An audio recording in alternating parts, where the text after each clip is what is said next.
Good morning, everybody. It's Thursday, February 13th. I'm here in the House Education Committee. Presentation before we break for lunch on the Vermont Arts Council, and specifically a bit about Vermont Arts Council and its work with schools and education and kids. The floor is yours. You can introduce yourself. Well, thank you. Yes. And proceed. I'm Susan Evans-McClure. I'm the Executive Director of the Vermont Arts Council. Thank you so much for taking some time. I know you are all dealing in some very thorny, complex issues, and we really appreciate you taking some time to hear from the Arts Council, and for being so welcoming to the student in the room today. I'll say just a brief bit about the Arts Council, talk about our work in arts education. You may have heard yesterday the talented young person who did the devotional, Maddie Messier, she has also submitted some testimony, which I know you have a lot to read, but if you want to, it's a feel-good read. She is an incredible person, and really she documented her story of how learning through the arts has really impacted her, so I recommend that as a great read. So the Vermont Arts Council is the state's arts agency. We're the state affiliate of the National Endowment for the Arts. Our mission is to cultivate and advance the arts and creativity throughout Vermont. So what we're really working to do is create a state where artists thrive, where creativity is at the heart of our communities, and where everyone has access to the arts in their education and communities. We work primarily as grant makers and conveners. So our grant making work, we take state, federal, and private money, and we do direct granting out to artists, educators, schools, communities, public art projects, really to just create a vibrant arts community across the state. We also know that our funding will never be enough to meet the needs of every single artist and creative person in our state. So we do a lot of training and convening to make sure that artists have the skills and tools they need to be able to do their best work. Last year, our budget we granted out just about $3.2 million to 131 individuals and 235 organizations and businesses in every county of the state. While that is a significant investment, I'll say that over the past 5 years, we've only been able to support about 45% of the applications that we receive, so the need is always much greater. I'll focus on arts education today. It is both my background and something I'm passionate about, and something I'm really excited that the Arts Council has a big role in the state. We know that learning in and through the arts is really vital to living whole, fulfilled lives. And arts education helps us understand ourselves, helps students connect with each other, with who they are as people, and it has lots of transferable skills that help them in other ways too. We do grant making in a few areas to support arts education, kind of at all stages of life. We do early childhood education grants. We have long-running partnerships with Head Start programs to ensure that we're training their educators and also bringing artists into early childhood classrooms. Our biggest arts education program is our Artists in Schools grants. Those are partnership grants between artists and schools, as the name suggests. And those are multi-day experiences for students, where we bring in an artist into the classroom to work with the teacher. And that part's really important to us because we find that it really changes the dynamic of the classroom in a way that lasts far longer than the artist residency itself. We also do creative aging for older adults programming. That's something we've moved into in the past few years, ensuring that older Vermonters have access to arts learning as well. And we do a significant amount of training for arts educators and teaching artists across the state to make sure that they are skilled and trained in this area. There's a lot of really talented artists who could be educators, and we know that they need to make that connection, so we help do a lot of training on that too. I'll talk a little about the impact of the arts on students in Vermont. The last Vermonter poll in 2024, 87% of respondents agreed and strongly agreed that arts and culture are an important part of K-12 education in Vermont. And there are so many positive benefits for students and communities. My academic background is in arts educational research, so I could cite statistics till the end of time about the impact on students and classrooms, on graduation rates. But most importantly, arts learning experiences really help students understand themselves and communicate about who they are to the world. And all of that educational outcome data in the world, while I love it, can't actually fully explain, the look on a student's face when they come off stage for their performance, or when they see their artwork on display in the halls of their school, or when their teacher reads their poem aloud to the class. And what our work funding arts education does really is expand the world for Vermont students and allow them to grow in new ways. And I did want to read a response that we got from a science and dance integrated residency with artists at Grafton Elementary School. So it culminated in a performance, and the classroom teacher wrote to us and said, it's long, but it's good. I was surprised about the depth and understanding this project supported, not only about our woods ecosystem, but about themselves as a community of learners. One student had adamantly refused to participate. He was terrified to read his poem out loud and to perform the dance in front of an audience. But when the day of the performance came, he told me that if I read his poem, which is quite beautiful, out loud, he would participate in the dance, which he did with all he could muster. I knew how scared he was, but he didn't let his peers down. He was fully present for his parts of the performance. We also have another student who has a range of physical disabilities and developmental delays that make it difficult for him to participate in some of our activities. His mother was moved to tears when she saw him fully participate in the dance pieces.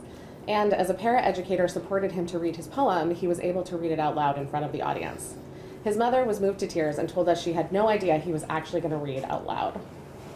That's one of, I could tell you hundreds and hundreds of stories of those impacts.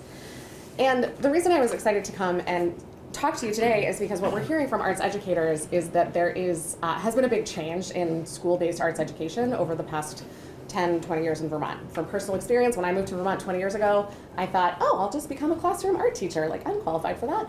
And there were no positions. It was the hardest job to get in America, was to become a classroom art teacher in Vermont. Now there are many openings in all of the arts disciplines across the state. They're having trouble filling those positions. What we're also hearing from teachers is because arts education is not mandated by the state, it's not part of the however requirements work, it's not part of those. Often in school culture, the arts teachers will not be treated kind of as full faculty. And a lot of schools have been making cuts to arts positions in a way that makes it really hard to make a living to do it, right? They'll cut it to like less than full-time position, or they'll put a position, they'll spread a position across 6 schools and you have to drive all over the region to get there. And the other thing we've noticed is that it becomes a significant equity issue in kind of an interesting way, right? So when a school decides to cut their arts programming, if it's a school in a bigger city, there's often arts organizations that will step in to fill those gaps, which is great for the students and sometimes can be problematic to have a nonprofit step in, but it's a great opportunity for the kids. But if you are in a school in a more rural area, when your school cuts their arts programming, there is no one to step in to fill those gaps, and the kids are really not getting that experience. And it does turn out to be where you live determines the kind of arts experiences you have access to, and that doesn't feel fair or right, and it also is not, I think, what we want for Vermont students. So we've also worked in partnership with the Vermont Music Educators Association and the Vermont Art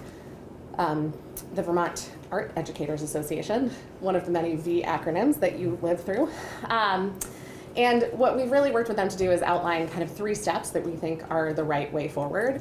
The first is to focus on data gathering. Right now, and I've had many conversations with Agency of Education folks, you've probably heard this from other sectors as well, but and no one will be surprised, but there is no data right now on what students are receiving across the state. We have partnered with some researchers at UVM with the Arts Council and have been trying to encourage some private funders to support a research project to really assess what is available to students, both in school and out of school, because we know those out of school arts partners are filling the gaps in some places. But we would also just start with what's happening in schools. And I did have a chance to talk with the Secretary Saunders about that, and she was very openly like, yes, that is a challenge, I want to do that too. So we do feel like we have support from their agency, but we'd also like it to happen, to do a statewide assessment on arts education. We also would like the state to commit to minimum standards for K-12 arts education, really guaranteeing what the minimum is that we expect all students will have access to. And kind of most technically, we'd like to update the education quality standards to revise those standards to include enforceable benchmarks for arts education, ensuring that when cuts happen, that they're only allowed when programs are excessive and not foundational. So it feels like in all of the changes that are happening in Vermont's education system, it was an important time, I think, to talk about arts education, because we really want to ensure that people are thinking about arts learning as central to the experiences that all Vermont students deserve. Happy to take questions. Great, thank you. Representative McCann, please. It's not really a question, it's more of a comment, but I really appreciate you sharing some of those reasons why we're having trouble filling those positions in our school system. Because when you try to get a teacher to spread themselves over 3 schools and they're spending time in their car, it's not time that they could be front-facing with students. Exactly. So, appreciate that. The thing another piece of this that we've heard from arts educators is that as mental health needs of students and mental health care services needs of students has gone up, and those needs are not met by the school because there aren't enough counselors, there aren't enough social workers. There's a sense that arts are touchy-feely, right? It's where we talk about our emotions. So often what we're seeing is that students who actually need professional mental health services are kind of shunted into arts classes, which can be great for them, right? It can be an amazing way for them to express themselves and learn. And also, those arts educators in schools are trained to be classroom art teachers. They do not have mental health professional backgrounds. So that had become a huge stressor on teachers as well. So, and many of them are finding that it's just unsustainable for them to be put in the position to be a mental health services provider with no training whatsoever. And that's especially not fair to kids either. I'm curious, go ahead. Everyone else might know this. I'm new to all of this. I'm wondering how much of our education, of our state's art education success is also reliant on our federal support of arts education. Did that question make sense? And I would add to it the potential of federal funding losses. How does that affect your own organization? Yeah, so I'll answer them kind of separately. I think the first is actually something we've been working to communicate to schools, is that there are federal funds that can be used for arts learning, and often I should know the name of them, but there is a stream that we're encouraging people to use for arts education funding that is, and I can follow up with some details about it. I will say for our organization and the funding we do, we are funded, the National Endowment for the Arts receives funding from the federal government, and then they spread that out between 56 state and territorial arts agencies. So we're one of the 56. We're the only state arts agency in the country that operates as an independent nonprofit. So we were created in statute to act as the state's arts agency. So sometimes we're a state agency and sometimes we're a nonprofit. We're one of the quasis. And we get about 45% of our funding from the state government, or the federal government, that requires a dollar for dollar state match. And then we do some private fundraising on top of that too. So yes, as federal changes are happening, we are currently we're trying to figure out what it means for where we are right now with like this year's funding, and we are preparing scenarios for what that would look like in the future. Yeah, especially this committee, I am sure. So yeah, we don't know a lot right now of what that will mean, but as there are decreases in federal funding, it's going to mean there's less.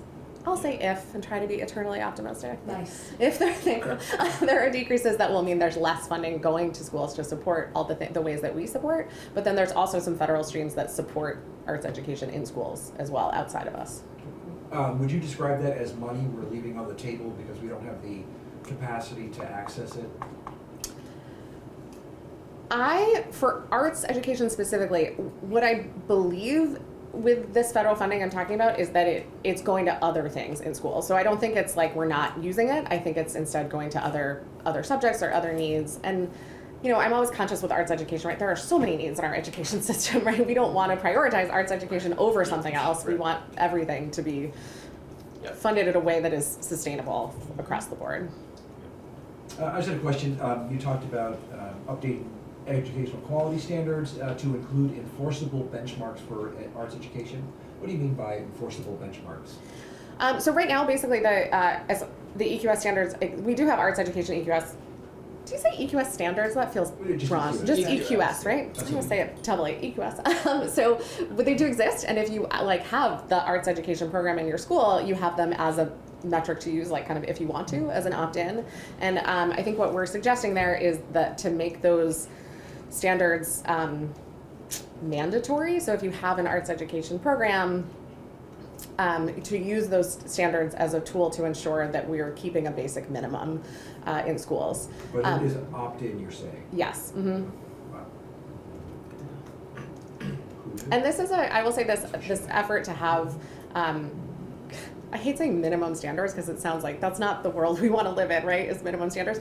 But this focus on having some state standards for arts education is a model that other states have been going down this path over the past couple of years to ensure that, basically to ensure that we value as a state arts education in the same way that we value all of the other subjects, because they really are all connected, right? The story I told you about the students doing a dance project, it was actually about learning about an ecosystem outside of their classroom. I think education, as we all know, moves in these cycles, right? So when I was in grad school, project-based learning was the thing. And project-based learning is often arts integrated learning, and we're kind of coming around to that again as we divide it and come back. So,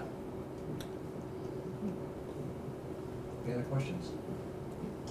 Thank you for taking the time and making the drive oh, thank you. and bringing your guests. Oh, thank you. It was a fun, and I will say, I know he's probably a biased test perspective, but Jack does say that art is his favorite class. Is that right? It's is that true? Yeah. And I believe what he told me was because he gets to do stuff, and I think we should all get that. embrace the Yeah. power of doing stuff. Like, That's right. That's Exactly. important. And look, he's doing it doing right it now. right It's now. happening right now. We'll see. art All is right, well, happening in this room. exactly. Well, thank you so much. We really appreciate all the And work just you're remember, there are doing. plenty of openings for our teachers in our school system these days. Yeah. Well, I don't want to go that far. I hope the Arts Council's around for longer than that. We'll see. Thank you. Thank you for you. All right, lunch back here, 1:15. All right, this is House Education Thursday, February 13th, 2025. This is going to be some gripping television for anybody watching at home as we do agenda and testimony planning. Oh. So, do we not have a doc? This is just discussion? This is just discussion. Okay. Yeah. All right, so we've got a fairly open slate next week, correct? We have a board of things that we want to lean into and learn more about. So who should we hear from? Annie, would you tell us, do we have any scheduled testimony as it stands right now on anything? Nope. All right, pretty wide open. Yes, Leanne, please. Northeast Kingdom collective. Collaborative? Collab, thank you. Would like to come in and speak to us on February 20th. So it might be a good time if we could schedule them in to also ask about sort of education issues. Okay. Are you helping coordinate testimony with them? I'm not necessarily, I wouldn't say anything that official. They're reaching out to me and I'm supportive of whatever I can do to facilitate that day. Great. So I do think if we could do a half an hour with a couple of them who'd be willing to talk about education challenges in the Northeast Kingdom. Okay. Do you have a specific, should I like write to them and, or does Annie write to them and invite, how does that work? Yeah. Why don't you write to them and just sort of say that, and then CC Annie on the email, point to them that Annie's the one who coordinates testimony, and further correspondence can go through her. Okay, and she'll send them a time? Okay, I will do that. Okay. I'm thinking, what about a couple of the grid people to come in and maybe even tell us why their particular number is the best? What schools are in those districts? What challenges would be in those districts, maybe? So I would say that none, other than the governor proposing 5 districts, none of those maps up there reflect anybody telling us that this is the way to break up the state. Could any of the authors of those or designers of those have, like, could they come in and say, It could be at 2 o'clock today. And I think I heard two of them say that our maps are for nothing more than for our purposes for our board. Correct. You don't take them as any kind of representation of the way they should be. It's just for our. So At it's 2 just o'clock, for- at 2 o'clock, we're moving into a discussion of scale and governance with VSBA. okay, That's kind of one of the maps that's drawing the most attention. yes, The School Boards Association. right, and That's We will schedule some significant time with Beth to talk about, I think we need to do some in-depth talking about what are the implications of, Okay. more talk about the implications of creating new districts, whether it's 5 or 12, just sort of in Yep. terms of what would have to be in a bill, yep. all the things that we need to address. Were you able to connect with Ways and Means about if they've done any modeling on any different districts? Yes, so Ways and Means, basically, Chair said, whatever we want to throw at them, they'll pass on to the Joint Fiscal Office to do modeling. And in fact, we've asked them to start modeling the VSBA regions, Good, just because it kind of looks like to start. a map that was broken up into Fairly. areas that were essentially equal in student number. Right, okay, I have another idea. Yeah. What about we bring in the Vermont NEA to Pretty ask, assertive for a new guy. to ask about pay scale and what the different grids are, what the different schools pay, because part of the governor's proposal is raising teacher pay. So I would like to see what teachers are getting across the state, who's the highest paid group, and say, okay, I mean, obviously, they're not gonna wanna take a pay cut, but we say, we can base our numbers on XYZ school. That might be interesting to see, that, you know, what's going on across the state. I'm gonna guess It's that just an idea. the NEA would prefer that we got that information from somebody else. Oh, really? Yeah, I'm sure they want to just come in and say, here's all the salaries of all of our members. Yeah, and there might even be a, there might even be a Well, that could come legality from for them in there. superintendents. Yeah, Right. Okay, so, but anyway, I get what you're saying. yeah. It's all public, yes. Yeah. So I think we could probably do salary ranges. But let's keep it within the context of what we're talking about up here. And one of those contexts Sorry. being, I'm a little bit ahead. when you bring a district under one governance model, Right, you also want to bring all the salary levels Yes. together. yes. And we could, So you're right, that wasn't on the board, I'm getting ahead of myself. Would that kind of dovetail into statewide teacher contract? Or, well, sure. right? I mean, I don't know. I'm not I mean, that would solve it. It wouldn't be an issue for any district, Is to there- have a statewide teacher's contract. Is there any previous testimony given on the construction conversation that could be pertinent to district lines or anything like that? Because I know you said there's a lot of that conversation in years past. I don't know if anything would lend itself well to this conversation. I'll defer to the two of you, but I'm gonna guess that the need is so great that district lines don't matter. School construction? oh, for school construction, Yeah. as far as school I'm construction. just trying to think if there's anything we've already heard. Kate first. I'm wondering about the geography question and whether, when we start to think about where lines go, whether there's somebody in the state who could lead us to, hey, avoid this, avoid that. Yeah. We are on top of that, and we will have, hopefully next week or the week after. In terms of a person coming in, we'll definitely try to make that happen, but we are going to have some mapping tools available to us that will demonstrate what all of those things are. Yeah. I want to follow on that and say something else, but because you said that, when we talk about mapping and geography, that is a significant part, living in a rural, hilly part of Vermont. But it doesn't include the community connections, and so I just want to make sure I know there's so many of those in the Right. state. So I just want to make sure that while we're thinking along that line, we keep in mind that we're going to have that extra layer on top of it when we get to that point. Are you Just a- talking more specifically about DAs? No, actually not really. I'm saying that some communities connect very well with others, and others have absolutely no connection whatsoever, and it doesn't always have to do with geography. Right.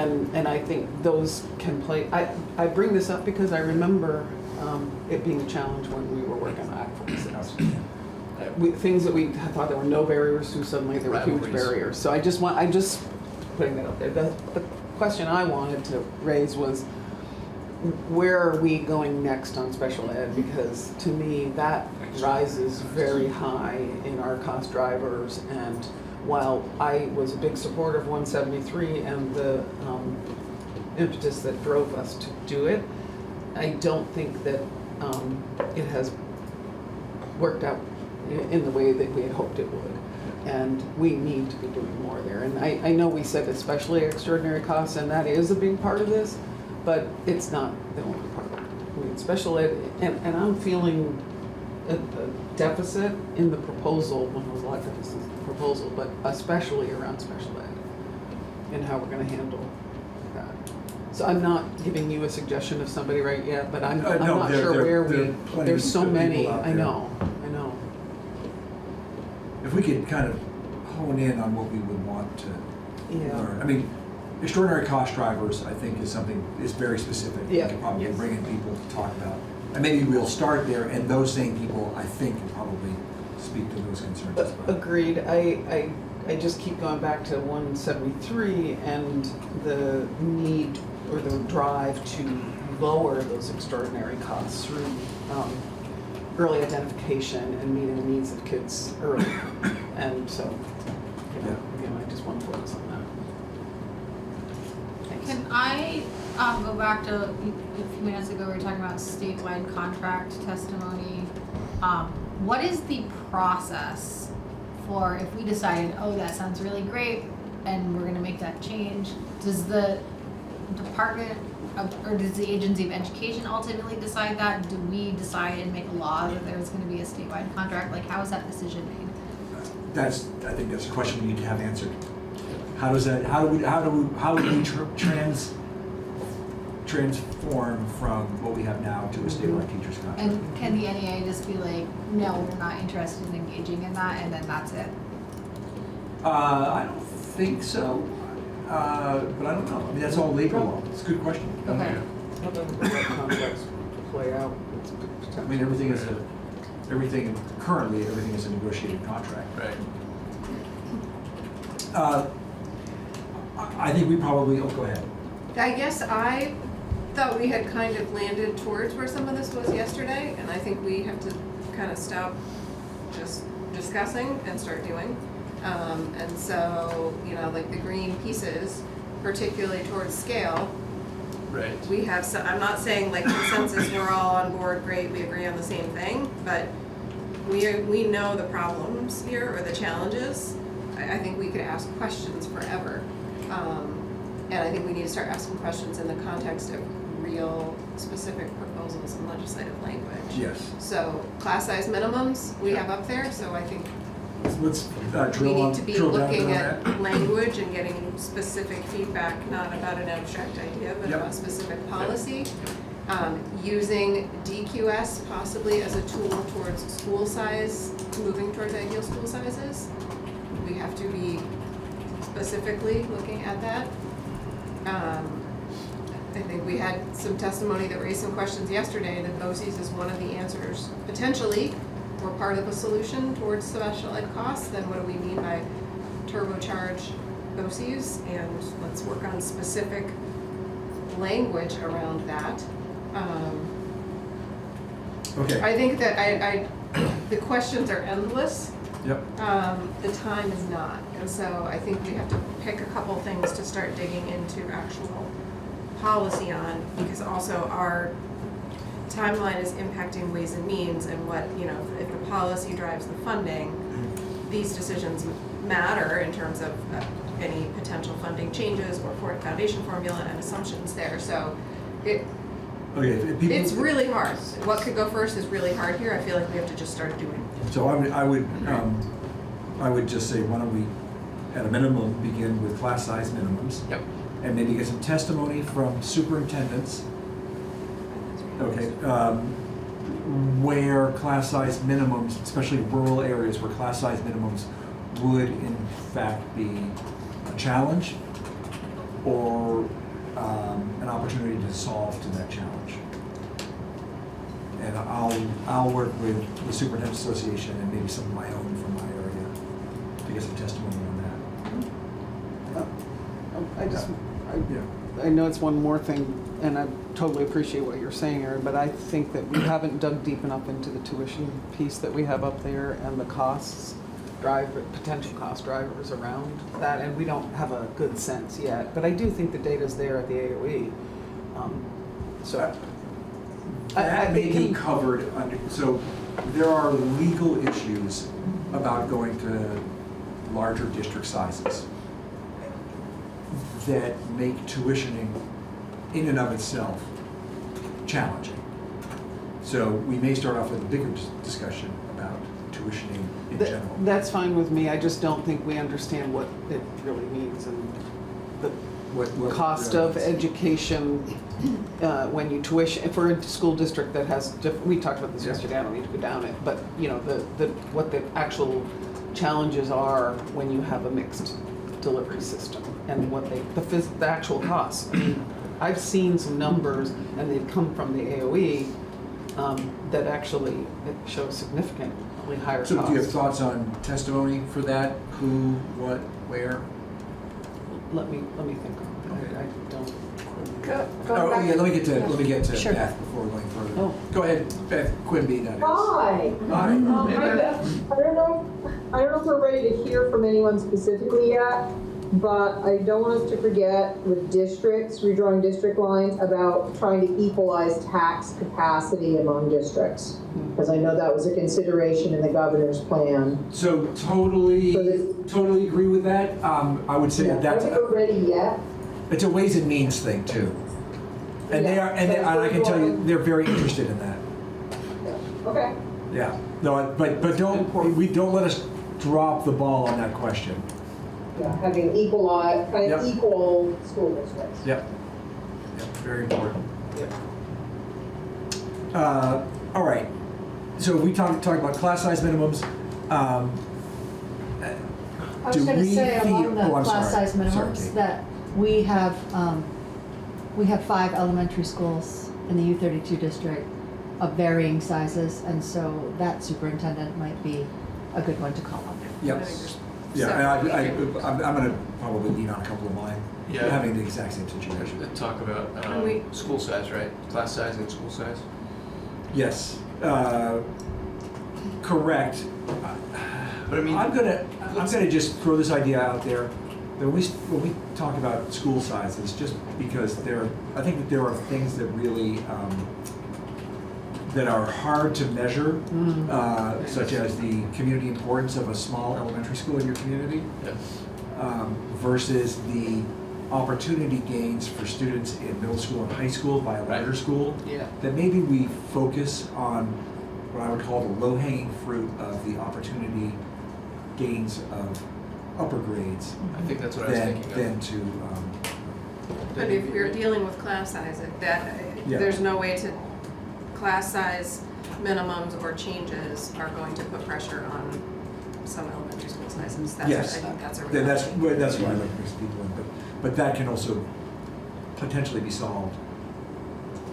Well, so I think we need people probably from the Northeast Kingdom to come in and say, we have no way of like making that school K-3 and this school 4-6 because we only have one school. And we have to think about where the carve-outs might have to be, or how to word it. The school district that my kids are in, that I live in, is actually doing exactly that right now. Yep. They're doing 3 sister schools to combine. So Albany and Irisburg, Orleans and Brownington and Glover and Barton. And so all the kids who are K through 4 in Glover and Barton are now gonna go to Glover. And all the kids who are 5 through 8 in Glover and Barton are gonna now go to Barton. And they're doing the same thing with Albany and Irisburg and Orleans and Brownington starting next year. So maybe your superintendent would be wonderful to bring in and talk about that plan and. Penny Chamberlain. Oh, it's Penny, great. Love She Penny. brings up another point though, and I've been thinking about this. Do we know how many schools that are K-8 in the state of Vermont? Because we do need to, I just want to, I'm just putting it on everybody's radar because even though I totally agree with what you said about low-hanging fruit and all that, it will still impact at least a certain number. I represent one K-8 school, Yep. and they are very loud and losing the 7 and 8. But I would Or like 6, to 7, invite 8. Penny in, because she can not only speak to what you're talking about, but she has also struggled with the issue of K-8 schools, Yes. staffing. And Randy Lowe down at Taconic and Green can speak to it as well. And Randy Lowe down at Taconic and Green would be a good Yeah. person as well. Yeah. Is, Orleans Central Supervisor. what's yours called again? Taconic and Green. Oh, got it. And Randy's great. I don't know how many are. Good experience. Do we still do 7 through 12, or do we do 6 through 12? Because some Sometimes schools It we do varies. 5 through and 8. sometimes They're all 5. different. Well, no, but I'm talking about middle high. What do we consider middle high? Where does middle 6 start? through 8. Ours now used to be 7, now it's 6. Right. Yeah, I was just saying. That was the It varies in junior high some- model. Ours Many is have 7, moved but to- we're talking about moving from 6. Yeah. Otter Valley's talking about moving the sixth graders to high school. Okay. I think we probably need to get a little bit better clarification, a little more time with Beth as well to talk about district quality standards. I know we talked about it already, it's already gone out of my head, but if we do want to talk about school size, optimal school sizes for certain grades, how does that play with EQS or DQS? And she said that she had some concerns about using DQS. I really would like, I agree with you, I'd like to hear more about DQS. And class size minimums via EQS. What kind of process is that? Yep. When we talk about BOCES and its potential to meet some of our special education needs as well, and when we talk about turbocharging BOCES, I'll tell you what I think I mean by that. I think that means putting somebody at the Agency of Education to lead the efforts for the districts that want to form BOCES. Yeah. Sounds like we might also need to just move the mechanism that the funding, when you get the funding to organize for it, in order for districts to be able to do it, and it's a small amount of money, but now it's like, you have to have already done the organizing and the Articles of Agreement before you get the 10,000. You have to have that confirmed. Yes. But that's because of the way it's That is written the in the way it's law, written, then yes.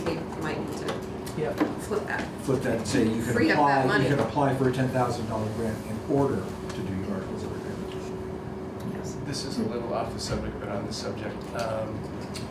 Jennifer Samuelson, she represents the school boards. Yep. No, No, so state she board. represents the State Board of Education. State Board of Education, thank you. I'm more than a little concerned about their role. That was gonna be my next. Them getting neutered even further. Can we deal with that? Can we, Well, that's related to the secretary thing that I was that's all in the bringing up too. proposal. I mean, do we just Well- say no? Go Nancy Reagan on this?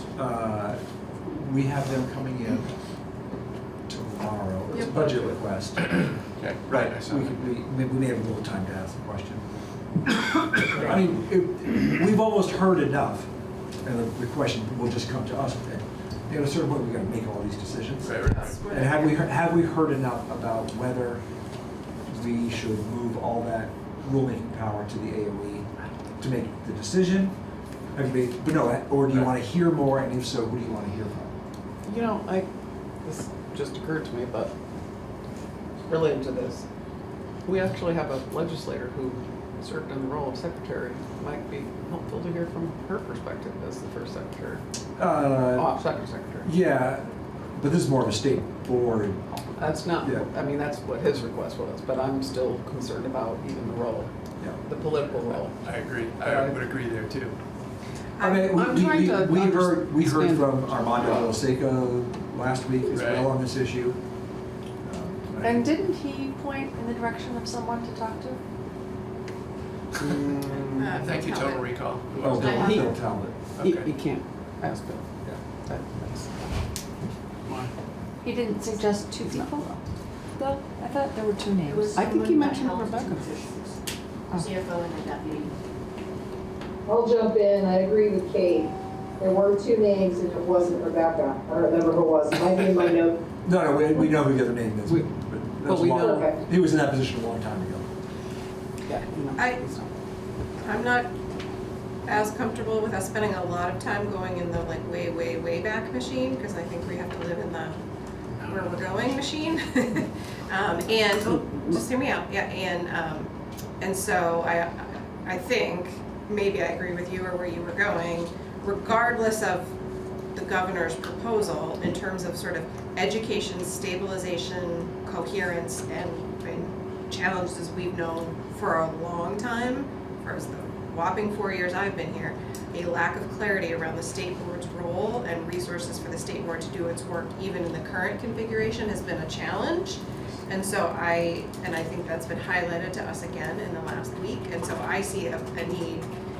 We'll get some of that maybe tomorrow, but the vice chair mentioned like there's sort of a suite of a few things they should really be focused on in terms of the rules that are the most, that need the most public engagement. Can we, this is probably a question more for Beth, or potentially the state board, does it require us saying, state board, you do these these other things go to the agency, or maybe some don't even need to be rules. Again, some of this work was in play years ago under Secretary French, and COVID hit. But I think we need to finish that process of what does the state board do, and are they resourced to do it? And to be that public-facing entity in a way that is, that is responsive across the state. That would be an excellent question for tomorrow. But I will also remind us of what Armando testified, which was it wasn't the change in the role of the State Board of Education, any change, it was the change in who they answered to. Right? And that was what I've been trying to bring up. It's not, this is nothing against having a secretary or any one person in the role. I'm just saying the testimony we heard was the shift from who the state board answered to, not what their actual role was. Once you answer to a different political entity, your role changes no matter what. And I just want us to remember that. Could you take those thoughts and put them into, here's what we want to do in this committee for testimony and ideas on the table?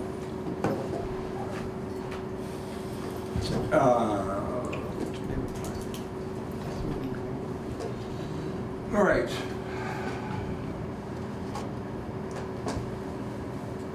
When we look at the red stuff, do we want to take on testimony about, actually I'm going to say, let's not tackle universal school meals as a topic, because we do know that the food, agriculture, and whatever else committees touching that. But we go to the other side.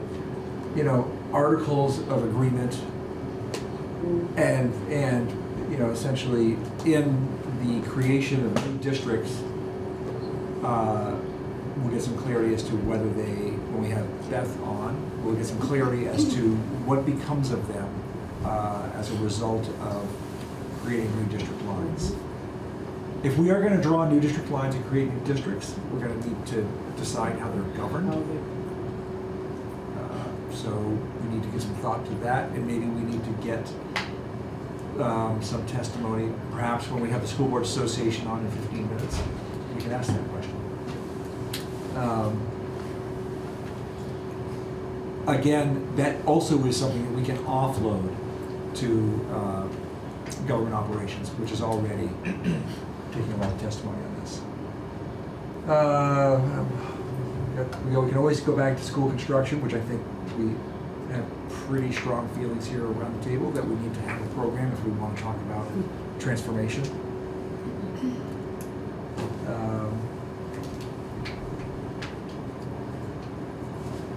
I see a organization. So I see a sort of scale and governance as kind of the header. A few specific policy routes. I know we're not going to all agree when we get into the weeds on it, but for us to be exploring in real language and policy, and not just in sort of theoretical and all of the problems that exist, but in possible paths forward. And we'll put some potential language on the table next week, so we're really looking at something very specific. Because, I'll go back to the bigger message here is we've got a clock ticking very loudly in the background, and I think Vermonters want us to take some steps.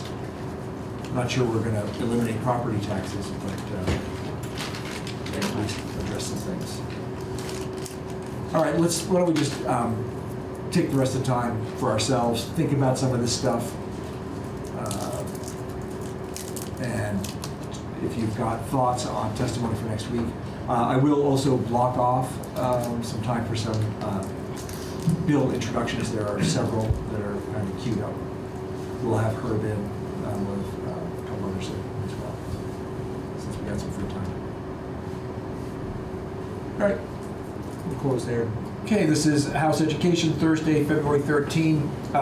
Testimony this afternoon from the Vermont School Boards Association, which follows nicely on the discussion we just had when we talked about scale and governance. And they're going to give us their take on it. Without further ado, turn it right over to you. Thank you very much, Chair Conlon. I'm Sue Siglowski, the Executive Director of the Vermont School Boards Association, and we really appreciate the opportunity to discuss scale and governance with you today. I am joined today by Dr. Phil Gore, who is currently the Chief Learning Officer of the Idaho School Boards Association, and prior to moving to Idaho, Dr. Gore served as the Director of Board Services for the Vermont School Boards Association. He has also served as a Division Director for the Texas Association of School Boards, and he's worked for the National School Boards Association and the Washington State School Directors Association. Dr. Gore is the author of Improving School Board Effectiveness, a Balanced Governance Approach. His work in Vermont, combined with his work in other states and nationally, provides him with important perspectives to share with the Committee on Scale and Governance. So I'm going to start first with a general overview of district sizes and school board sizes in the United States, and I will get to our response to the VSA policy brief after that. So under district size and organization by state, there are more than 13,000 geographically defined school districts in the United States. Most current school districts are for K through 12 education, but some are elementary and secondary only. This number does not include the charter schools in the United States or private and religious schools. A 2022 ballot PD analysis of school districts in the United States found that every state has at least one school district, with most states having more than 100. States with the fewest number of districts, other than Hawaii, which has one, are Delaware with 19, Nevada with 20, and Maryland with 24.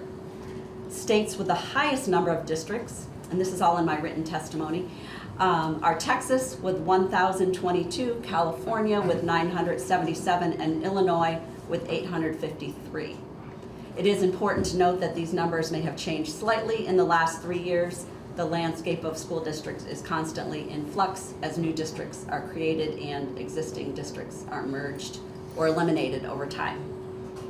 I'm going to turn now to school board size. Actually, before you do that, so if I could just Sure. ask, is there a standard definition of school district? Because we have so many terms in Vermont. We say supervisory union. Right. Is it generally something that has a board and has a superintendent, or just has a board and maybe a principal? That is a fantastic question. I think that it varies by state and it's actually quite complicated. If you look at Vermont, and Yes. we generally, I think, throw around district, and we really mean superintendent, otherwise known as a supervisory union, Right. because we've got school districts that don't even have schools. Moving on to school board size. In terms of school board size, the range of 5 to 13 members per board is fairly typical across the United States. Surveys conducted in 2018 by the National School Boards Association showed that in 2010, boards with 5 seats were most common. 8 years later, in 2018, the typical school board contained 7 seats. It is important to note that while this 5 to 13 range is fairly typical across the U.S., there is no universally accepted ideal size for a school board. The effectiveness of a board depends on various factors beyond just the number of members.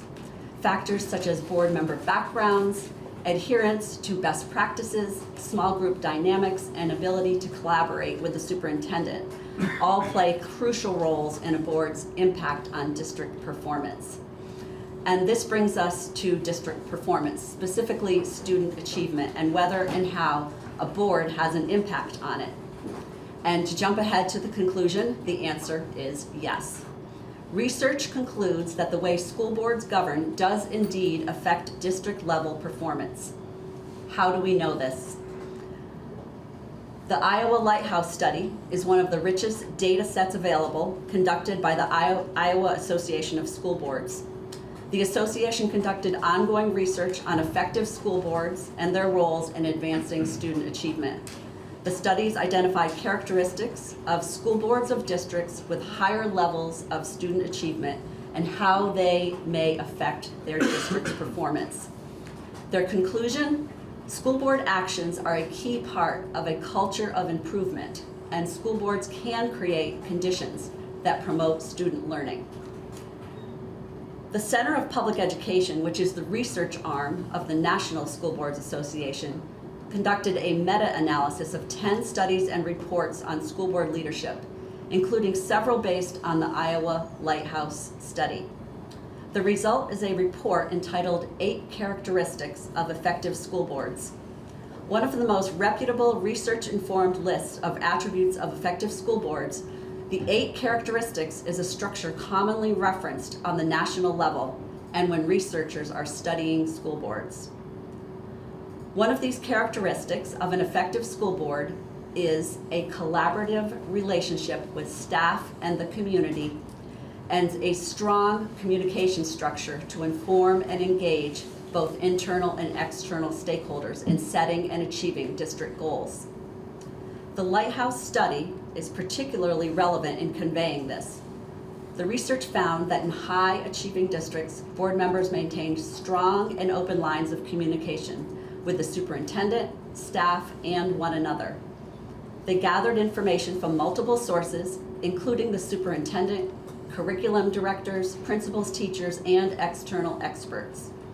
While the superintendent played a central role in sharing information, they were not the sole source. Furthermore, findings and research were consistently shared among all board members, ensuring that decision-making was well informed. In contrast, board members in low-achieving districts expressed concerns about uneven access to information. Some board members reported feeling excluded from key discussions, leading to a fragmented understanding of district priorities. High-achieving districts also demonstrated a strong commitment to community engagement. Their board members could provide specific examples of outreach efforts and actively promoted involvement. Staff in these districts described the boards as supportive and respectful, noting that board members listened to their concerns and valued their input. One key strategy was to hold post-board meetings to brief teachers and administrators on policy decisions. By comparison, school boards in lower performing districts frequently cited challenges in communication and outreach. They often attributed low parent involvement to a lack of interest, yet they could identify only limited efforts to foster engagement.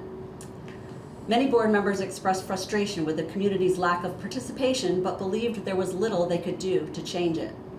Within the district, staff members from these lower performing schools often reported little to no interaction with their board members. I'm going to pause now and ask Dr. Gore to provide any comments that he has on the Lighthouse study, and specifically on the ability of 25 school board members serving the entire state of Vermont to achieve the characteristic that I spoke about earlier: collaborative relationship with staff and the community, and a strong communication structure to inform and engage both internal and external stakeholders in setting and achieving district goals. I'll hand it over to you, Dr. Gore. Thank you, Sue. It is an honor to join you and the Vermont House Education Committee today.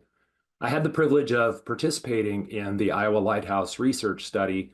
It was actually a study that spanned about 16 years and involved 13 different states. The original research was conducted in the state of Georgia, that at the time had a very robust set of data in the late 1990s that could be mined for the study. All to say that it was not unique to any one state or even any one region, but the findings from the study were really foundational for further study and research that's continued in the last couple of decades. Mary Delagardelle was the principal investigator in the study. She was coincidentally a school building principal in one district and a school board member in another at the same time. Mary was adamantly committed to the importance of community engagement, but she never could prove it statistically. Unfortunately, she passed away in 2016 and hasn't been able to see the further studies that have continued.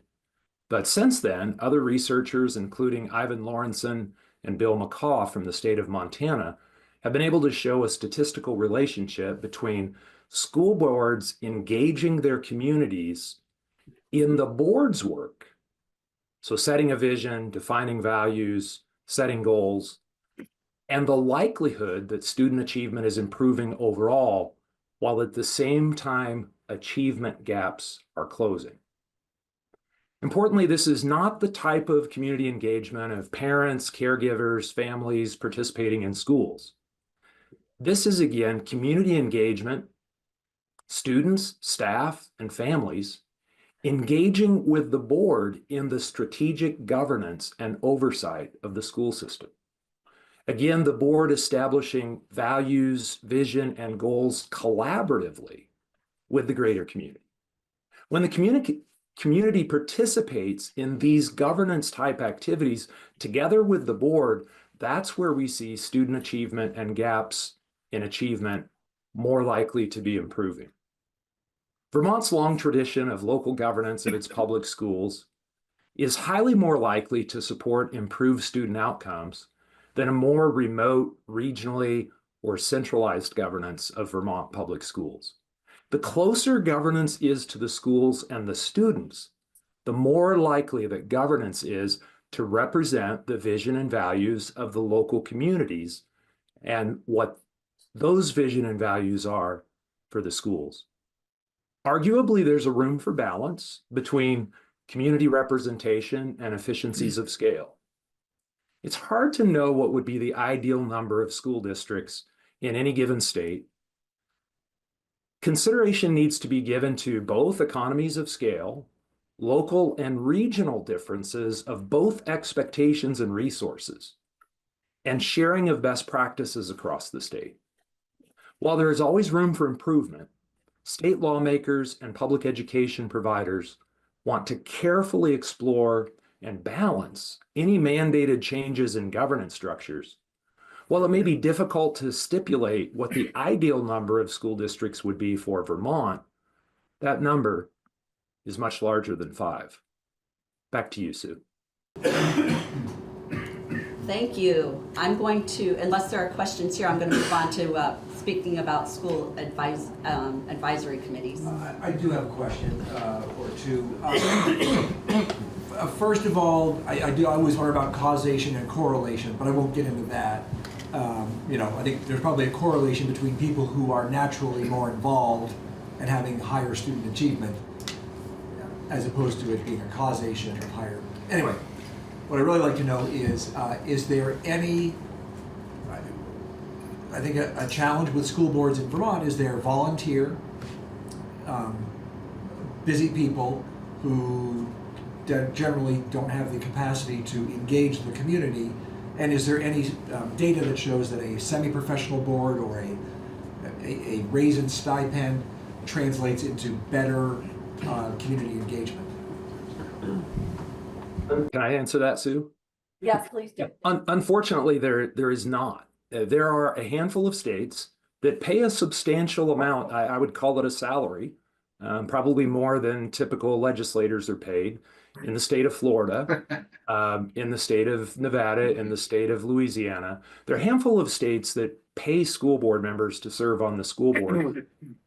And very importantly, their outcomes are no better as a result.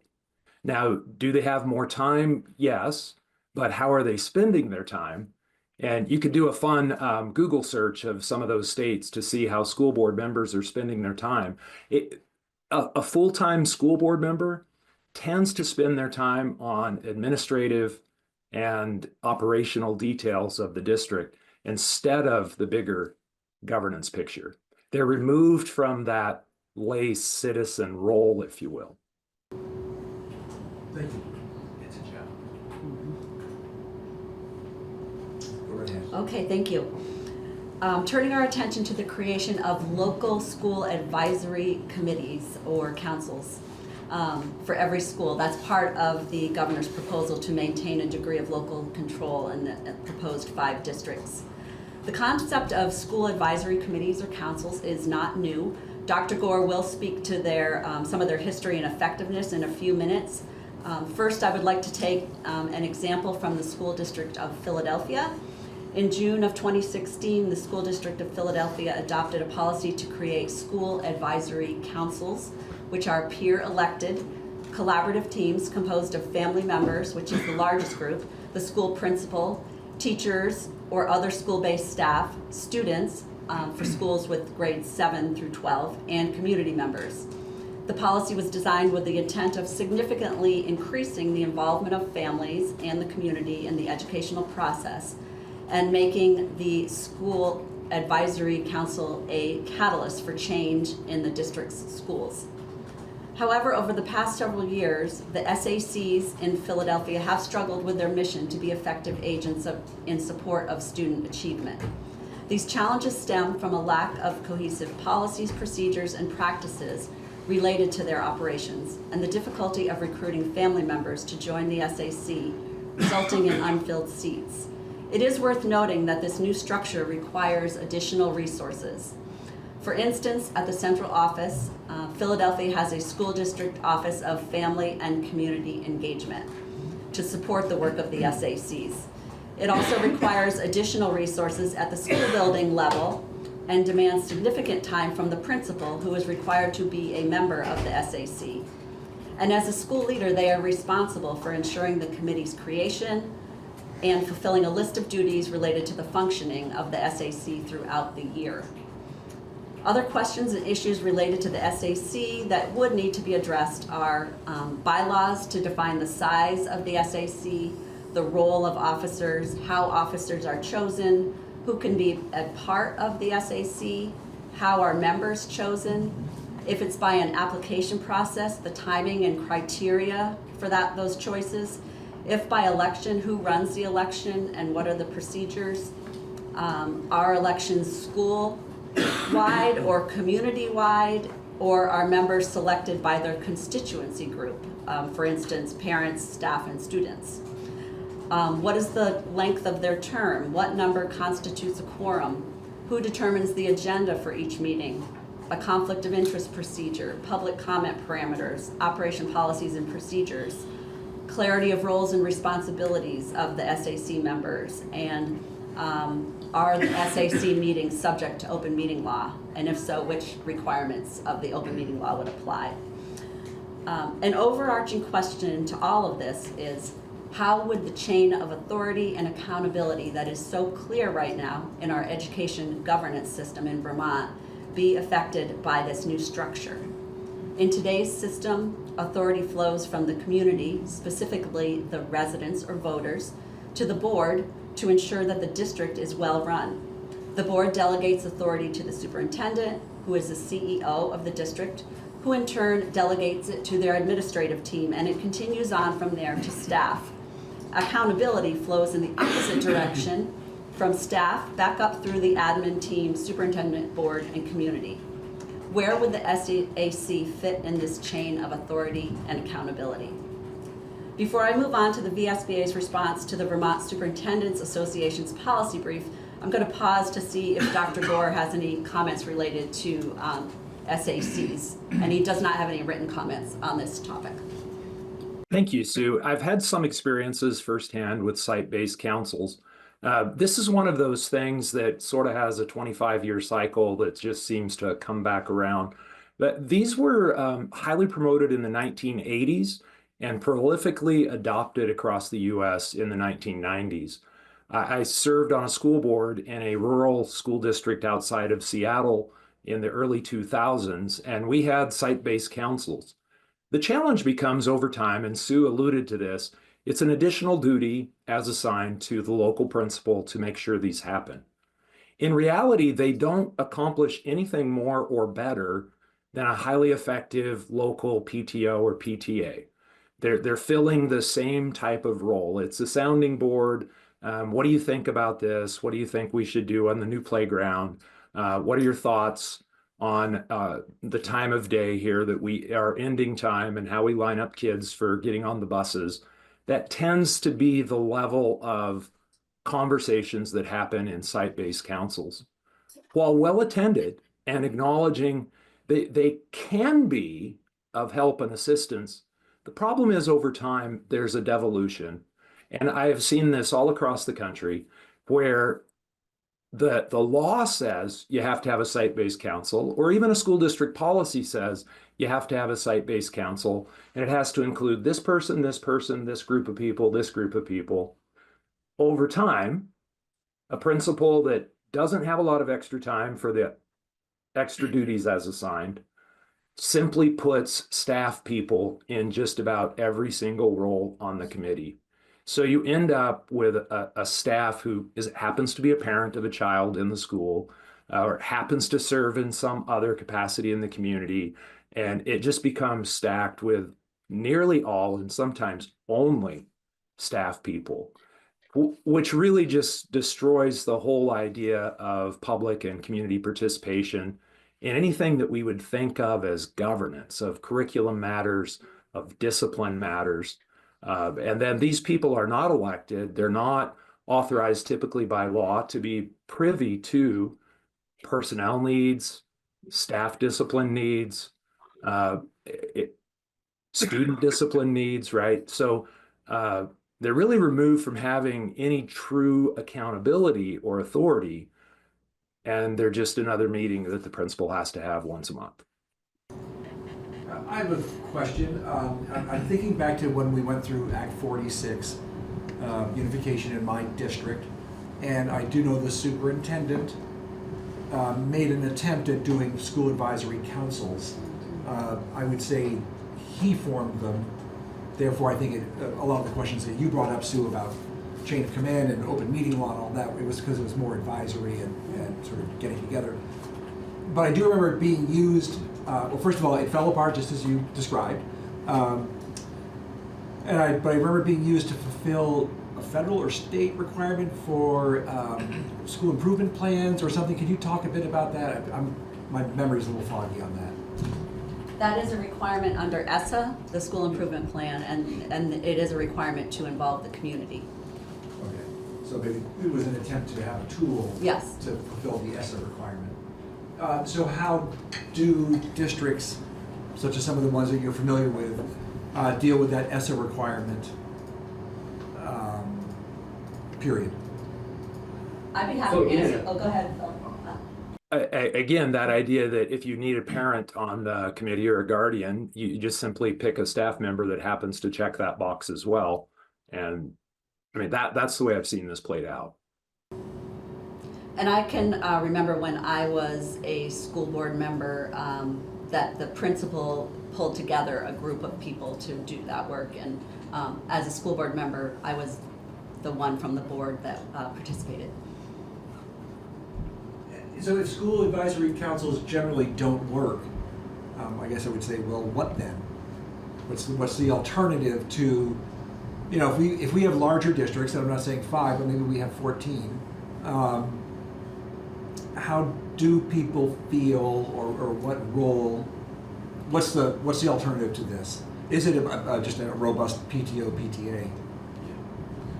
I'd love to have Phil speak to this because he works with individual school boards, and I know that one of his strengths is working with boards to increase their community engagement. Yeah, I mean, that's the reality. So again, site-based councils are not a bad idea. It's just, if they're mandated at the state level, how do you frame it in a way that you end up with good results? I know that's your conundrum every time you enact a new law. What are the unintended consequences of this? And then what's the reality of how it's developed in the field?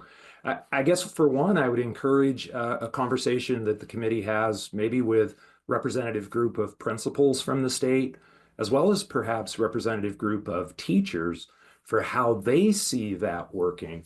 I do think it can work hand in glove with the school board if it's district policy and then site-based councils that actually report back to the board somehow back up to another level of accountability so that it's not just, again, a conversation about planning the Valentine's Day event, but it's more of a conversation of how are we doing with improving student outcomes and ensuring student well-being at the local school. Thank you.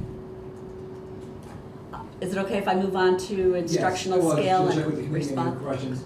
I'm drinking coffee, committee, so I tend to ask a lot more questions. That's okay. You got mine. You asked mine. It's okay. It's all good. So the VSBA board met last night, and most of the meeting was dedicated to the governor's education transformation proposal. And as part of that deliberation, the board reviewed the VSA's policy brief on instructional scale. I have to say they had a very healthy and robust and respectful debate on this, on the recommendations in the policy brief. And at the end, the board was generally supportive of the recommendations in that brief as the framework for a bill addressing scale at the district, school, and class size level. In relation to scale at the district level, the board discussion indicated that the ideal number of school districts in Vermont lies somewhere between the current number of 119 and the governor's proposal of 5. Consistent with the VSBA legislative platform, which I know I've provided to all of you, they would like to see data and modeling for the VSA recommendations. They appreciate that those recommendations work within a structure that already exists and preserve some level of local control without uprooting the entire system. To conclude our comments on the VSA policy brief, the VSBA could support the policy levers addressed in that brief as the basis for a bill, with the understanding that we believe there is more work that needs to be done to flesh out the exceptions for infrastructure constraints and geographical necessity. And in conclusion, just want to reiterate the importance of public education in Vermont, it being a core of our strong communities, critically important for a healthy democracy, and given our current national climate, it is more important than ever to support our public schools by funding them in a sustainable way. This will involve hard choices to achieve efficiency and scale, and VSBA is ready to contribute constructively to making those choices in the Vermont context. Thank you. And thank you very much for this, as well as the time that the board spent reacting to not only the governor's proposal, but to the policy brief that we got from the VSA. That's really helpful to us. Questions before I once again dominate? Go ahead. Go for it. Why don't you guys sit there and be. I guess why don't we jump to a question we all have, and that is your map. We're big on looking at maps right now. Would you talk a little bit about the origin of your map, what it represents? Which one is yours? Multicolored green or yellow? The one that's right there on the front. Okay. See it? Oh, And yeah. now, we fully understand that both yours and the Superintendent's Association maps are created as nothing more than a tool to hold meetings. Yes, correct. But I think we would be interested to know what is it based on. It's based on our bylaws, and our regions changed, I want to say maybe 6 years ago. Not significantly, but there were a few boundary changes. We have 11 regions, and we have 2 representatives from each of those regions that sit on our board of directors. So that is really the purpose of those regions, is to make sure that we have a board of directors that represents all the areas of the state of Vermont. The regions are the Addison region, the Bennington region, Central Vermont, Eastern Chittenden, Franklin, Grand Isle, Kingdom North, Kingdom South, Rutland, Western Chittenden, Windham, and Windsor. So several of them do correspond with county lines, but not all of them. Do they have a generally equal number of population of students or people or board members or whatever it might be? I don't know about people, but students, based on the FY24 ADM, the range in our regions is from roughly 4,000 to 10,000. There's the two Eastern and Western Chittenden regions are in the 10,000 range, and I think Addison is the smallest at like 3,900 and something. You both spoke about the importance of a well-trained school board. Could you talk about the challenges that you have today when you have 119 school boards versus the ability to have well-trained effective school boards if there are far fewer? I know that question sounds obvious, but like, Yeah, well, there are a lot of challenges associated with school board training because school boards are volunteers, first of all, and they are also elected. So the membership of our association is constantly changing as elections occur, and also as school board members, they sometimes, for whatever reason, have to resign, during the year, and they are replaced by an appointment. So the composition of school board members is constantly changing. We do work to provide a webinar every month. We also provide new school board member training. We have a conference every year. There are a lot of ways that we work to provide training to school board members, but it's not required, right? It's not required, other than school board chairs are required to do 8 hours of training annually with their superintendent. that's required in statute? Yes. All right, well, that's great to know. You want to talk about sort of the challenges of having 119 district school boards and making that happen? And well, it's not enforced, and no one keeps track of whether they do it or not. Okay. Yeah. That's a lot of folks to keep Uh, track of. If we were to move to far fewer school boards or districts, therefore far fewer school boards and probably way fewer school board members, give some thought to it, unless you'd like to comment it right now, as to whether perhaps that training should be required in statute, since the oversight responsibilities of these boards would be significantly bigger. Yes, I'd be happy to talk about that. I don't know if your colleague can talk about across the country school board training, whether it's required in statute or how that might work. A majority of states do require some level of school board training to serve on the school board. I'm not aware of any state that has any real teeth in the statute. You push up against the fact these are unpaid volunteers, so consideration might be given to compensating them for their time and paying for the training if Vermont were to require it. When I looked at this, and I did a survey of the 50 states about 15 years ago, at that time, 40% of the states in the country had at least some minimum requirement for training. Again, today, that number is somewhere over 30 states that have a requirement. The dilemma gets, as we're talking about here, that how do you hold that locally elected person accountable for receiving the training? And I can assure you, because I've heard this many, many times by state association school board members, their response will be, hell no, we'll get our training when the legislators get theirs. And it's a natural. Thank you for the warning. Just know that one's coming. But we just surveyed, coincidentally, for whatever it's worth, we just surveyed school board members in Idaho, and we're surprised that 76% of them said they believe there should be some required training to serve on a school board. There are a lot of things that you need to know, and beyond the basics of complying by the law and fiduciary responsibilities, how do we work together as a team? How do we hold the superintendent and system accountable for results? The one thing I would add before I shut up on this topic is that if you require training, make sure it's actually training that makes a difference. I lived and worked in the state that has the most amount of training required in the state of Texas, and it's upwards of 70 or 25 to 26 hours in the first year, and about 9 to 16. It's kind of, there's some biennial requirements, 9 to 16 for continuing board members. Maybe half of that's helpful. So it's not just about the quantity, but it's about the content. What are the standards that you're trying to promote for school boards across Vermont? Sue, fair to say that the SBA has a lot of training resources already at its fingertips? Yes, absolutely. High quality.